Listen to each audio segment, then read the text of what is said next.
tal, chicos? Buena tarde. El tema que les voy a hablar es la formación de óxidos ácidos.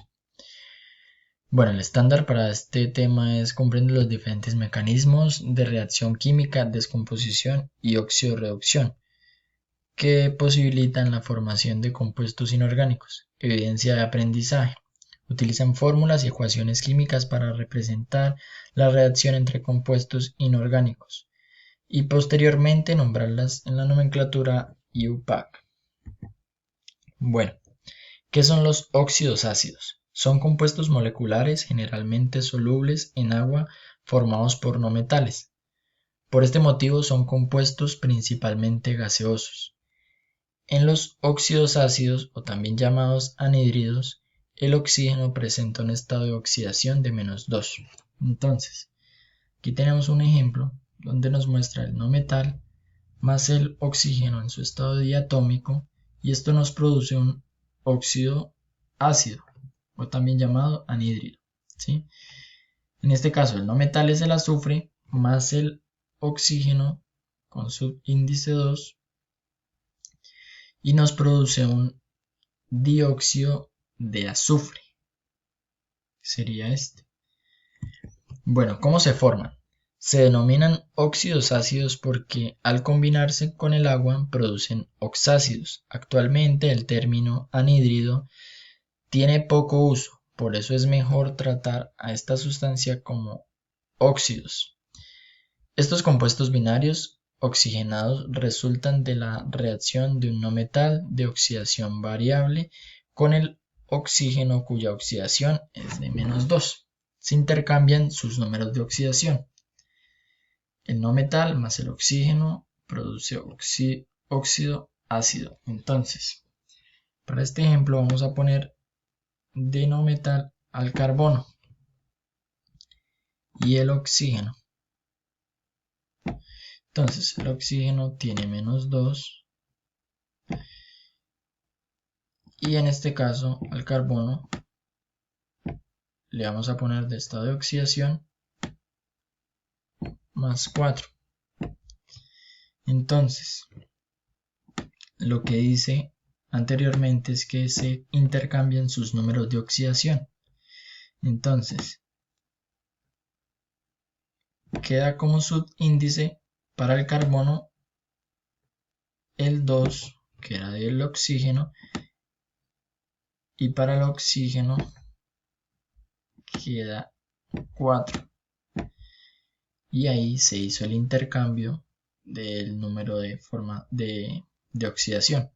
Así es como se forman.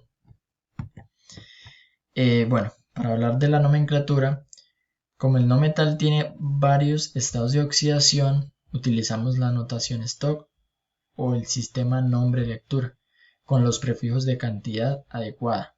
Por ejemplo, el óxido más el de preposición más el nombre del no metal. Entonces, para esto tenemos unos ejemplos, ¿sí?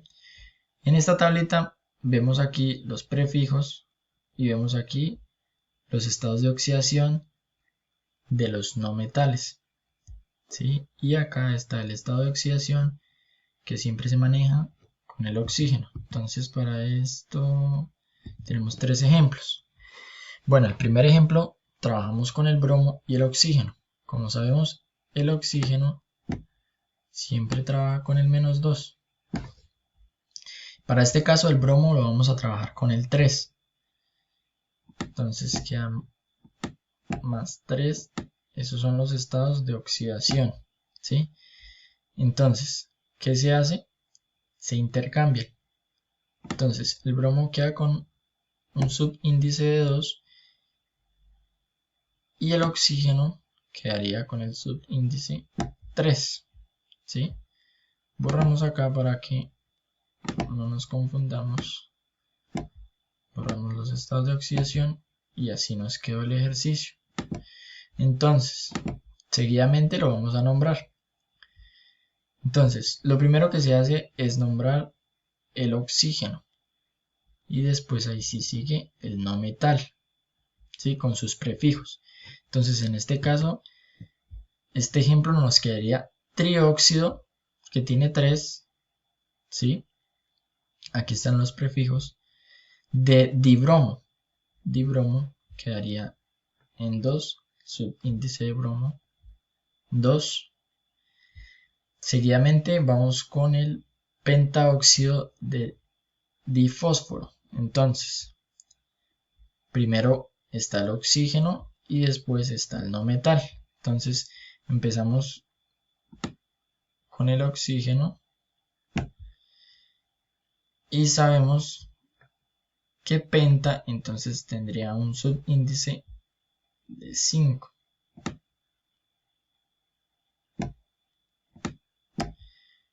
Fósforo.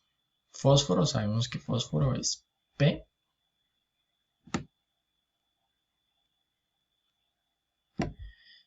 Y quedaría con di. En este prefijo esto da de subíndice 2. Este sería el segundo ejemplo. Para el tercer ejemplo vamos a trabajar con el nitrógeno y con el oxígeno. Entonces, igualmente se pone el número de oxidación. En este caso vamos a trabajar con el nitrógeno. Vamos a trabajar con el 4. ¿Sí? Con 4 estados de oxidación. Entonces, se cambian, queda con un subíndice del nitrógeno de 2 y el oxígeno de 4. ¿Sí? Borramos de nuevo para no confundirnos. Esto se hace, pues, para que quede balanceado, ¿sí?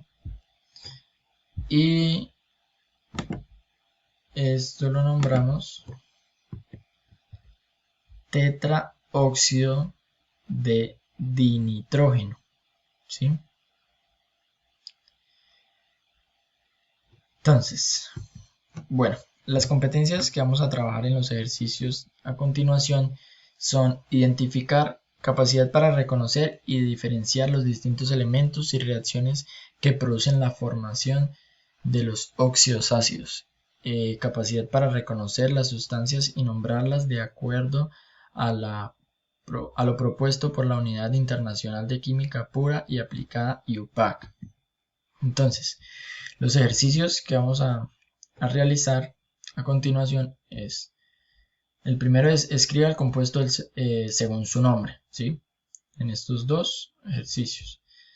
Y en el segundo, nombre el compuesto según la nomenclatura UPAC. Espero me hayan entendido. Feliz tarde. Chao.